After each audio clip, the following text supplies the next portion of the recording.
श्रीमद् भगवद गीता, महर्षि वेदव्यास। हिंदी भाषा में सुनिए।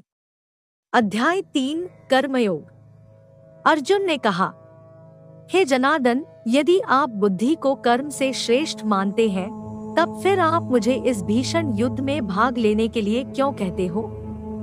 आपके अनेकार्थक उपदेशों से मेरी बुद्धि भ्रमित हो गई है। कृपया मुझे निश्चित रूप से कोई एक ऐसा मार्ग बताए जो मेरे लिए सर्वाधिक लाभदायक हो।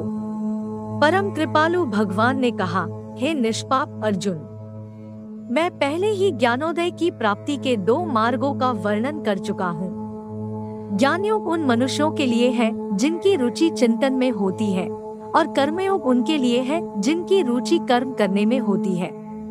न तो कोई केवल कर्म से विमुख रहकर कमरफल से मुक्ति पा सकता है, और न केवल शारीरिक संन्यास लेकर ज्ञान में सिद्धावस्था प्राप्त कर सकता है। कोई भी मनुष्य एक क्षण के लिए अकर्मा नहीं रह सकता।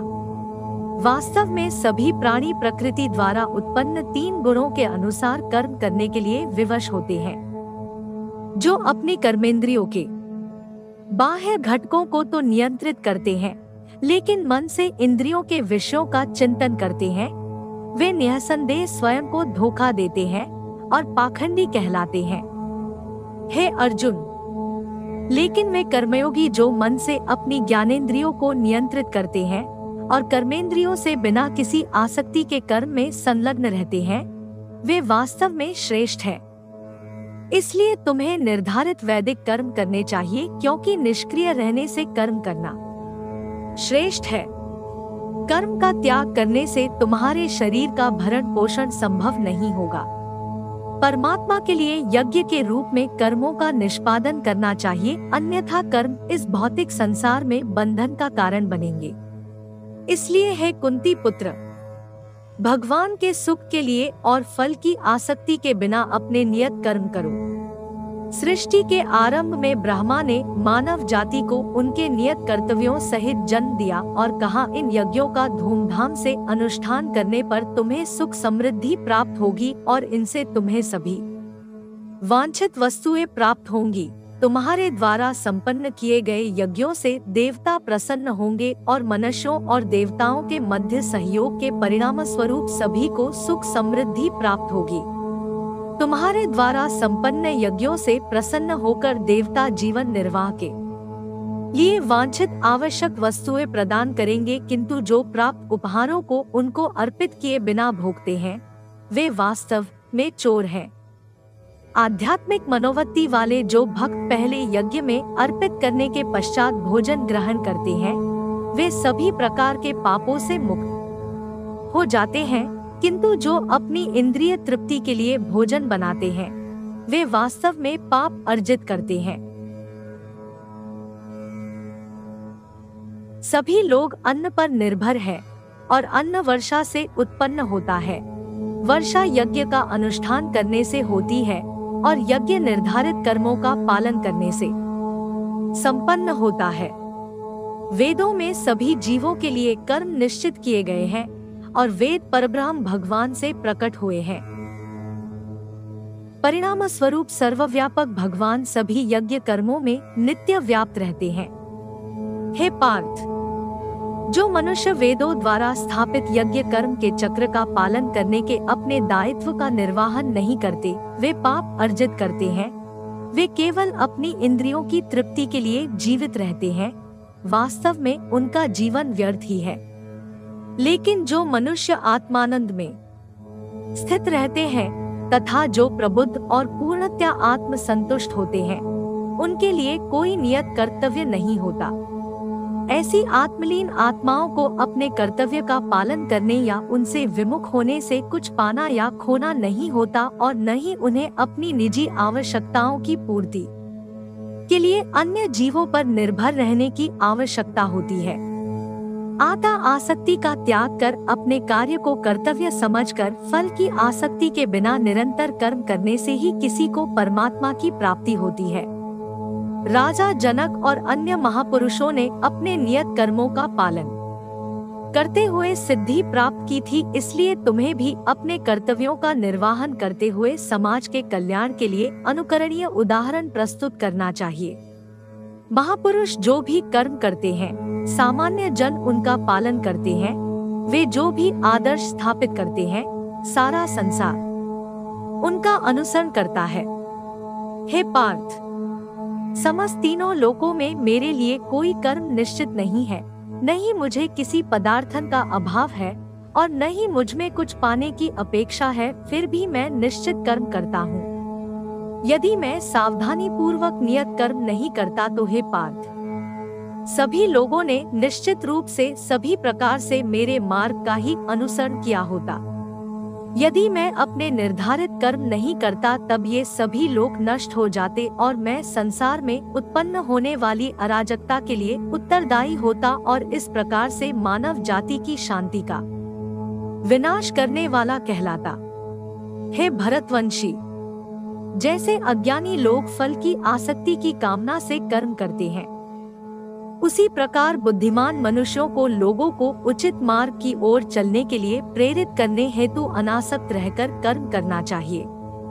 ज्ञानवान मनुष्यों को चाहिए कि वे अज्ञानी लोगों को, जिनकी आसक्ति सकाम कर्म करने में रहती है, उन्हें कर्म करने से रोककर उनकी बुद्धि में मतभेद उत्पन्न न करे, अपितु स्वयं ज्ञानयुक्त होकर अपने कार्य करते हुए उन अज्ञानी लोगों को भी अपने नियत कर्म करने के लिए प्रेरित करना चाहिए। जीवात्मा देह के मिथ्या ज्ञान के कारण स्वयं को अपने सभी कर्मों का कर्ता समझती है। यद्यपि विश्व के सभी कार्य प्रकृति के 3 गुणों के अंतर्गत संपन्न होते हैं, लेकिन अहंकारवश, हे महाबाहु अर्जुन, तत्वज्ञानी आत्मा की पहचान गुणों और कर्मों से भिन्न करते हैं। वे समझते हैं कि इंद्रिय, मन आदि के रूप में केवल गुण ही है जो इंद्रिय विषयों गुणेशु में संचालित होते हैं और इसलिए वे उनमें नहीं फंसते। वे मनुष्य जो प्रकृति के गुणों के प्रभाव से मोहित होकर फल प्राप्ति की कामना के साथ अपने कर्म करते हैं, लेकिन बुद्धिमान पुरुष जो इस परम सत्य को जानते हैं, उन्हें ऐसे अज्ञानी लोगों को विचलित नहीं करना चाहिए जिनका ज्ञान अल्प होता है। अपने समस्त कर्मों को मुझको अर्पित करके और परमात्मा के रूप में निरंतर मेरा ध्यान करते हुए कामना और स्वार्थ से रहित होकर अपने मानसिक दुखों को त्याग कर युद्ध करो। जो मनुष्य अगाध श्रद्धा के साथ मेरे इन उपदेशों का अनुपालन करते हैं और दोष दृष्टि से परे रहते हैं, वे कर्म के बंधनों से मुक्त हो जाते हैं। किंतु जो मेरे उपदेशों में दोष ढूंढते हैं, वे ज्ञान से वंचित और विवेकहीन होते हैं। इन सिद्धांतों की उपेक्षा करने से वे अपने विनाश का कारण बनते हैं। बुद्धिमान लोग भी अपनी प्रकृति के अनुसार कार्य करते हैं, क्योंकि सभी जीव अपनी स्वाभाविक प्रवृत्ति से प्रेरित होते हैं। किसी को दमन से क्या प्राप्त हो सकता है? इंद्रियों का इंद्रिय विषयों के साथ स्वाभाविक रूप से राग और द्वेष होता है, किंतु मनुष्य को इनके वशीभूत नहीं होना चाहिए, क्योंकि ये आत्म कल्याण के मार्ग के अवरोधक और शत्रु हैं। अपने नियत कार्यों को दोष युक्त संपन्न करना अन्य के निश्चित कार्यों को समुचित ढंग से करने से कहीं अधिक श्रेष्ठ होता है। वास्तव में अपने कर्तव्य का पालन करते हुए मरना दूसरों के जोखिम से युक्त भयावह मार्ग का अनुसरण करने से श्रेयस्कर होता है। अर्जुन ने कहा, हे वृषणवंशी श्री कृष्ण, इच्छा न होते हुए भी मनुष्य पापजन्य कर्मों की ओर क्यों प्रवृत्त होता है? ऐसा प्रतीत होता है कि उसे बलपूर्वक पाप कर्मों में लगाया जाता है।